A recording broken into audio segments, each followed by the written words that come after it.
So Aaron, could we be seeing more projects like this in the future? Yeah, John, we absolutely could, and it's because of this crumbling infrastructure. It could require that these projects become a necessity here in the very near future. It's something Buchanan is already doing, but it's something that money won't just solve. It could require a lot more to fix this growing problem. This is Keith Borgen's office. He's the man running Buchanan's water overhaul, where more than 5 miles of aging pipes are being replaced. Very old. How old are we talking? 60 years, 65 years.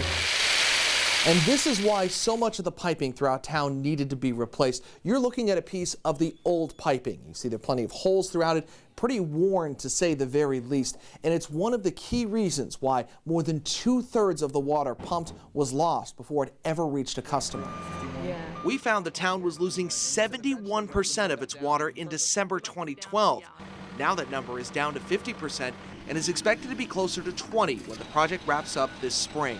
We're just actually trying to regain some water that we've been losing over the years, which means we're not going to be pumping out as much water, which means that we're going to have a level of efficiency that we didn't have before, which means people aren't going to have to pay as much to have it pumped out.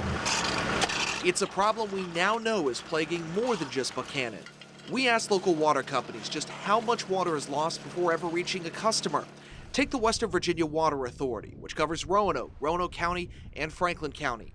It lost more than 1.8 billion gallons of water in the 2014 fiscal year, or about 25% of everything pumped. That's equal to more than 3,000 Olympic-sized swimming pools. In that same time frame, the Bedford Regional Water Authority lost 227 million gallons, and the city of Lynchburg lost 320 million gallons. Combined, that is 3.5 billion bottles of water. Much of that loss can be traced back to aging pipes. This problem it's like a time bomb. Dr. Sunil Sinha is the director of the Sustainable Water Infrastructure Center at Virginia Tech. Even though it's estimated Virginia will need $6 billion to improve drinking water over the next 20 years, Sinha says it'll take more than just money to solve this problem. We spend more money on crisis management by going and fixing these failure of assets than really trying to understand the root cause of the failure.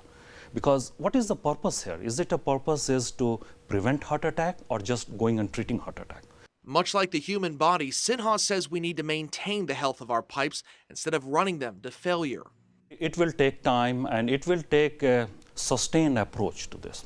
It's not like a bandage. We cannot fix this by bandage. It's a problem Buchanan is hoping to avoid, but with the end of the year-and-a-half project in sight, Circle is ready for the town's next chapter. We're just really happy that we're getting closer to it. We're actually seeing water going in, and hopefully we can follow up quickly with getting everything back to order, back to normal, and then get on with the brighter future that we do have. And look, many of you at home may be wondering, is this costing you more money? Well, the short answer is yes. The more it takes to pump water out, the more that water is lost. That means less gets to you, more needs to be pumped. So all that equals more money coming out of your pocket. The problem, it's pretty hard to quantify how much money that exactly is. Now, if you're curious how much your community is losing, we put all that information on WSLS.com. All you got to do is click on the story and scroll to the bottom. We're live tonight in Buchanan. Aaron Martin, WSLS 10.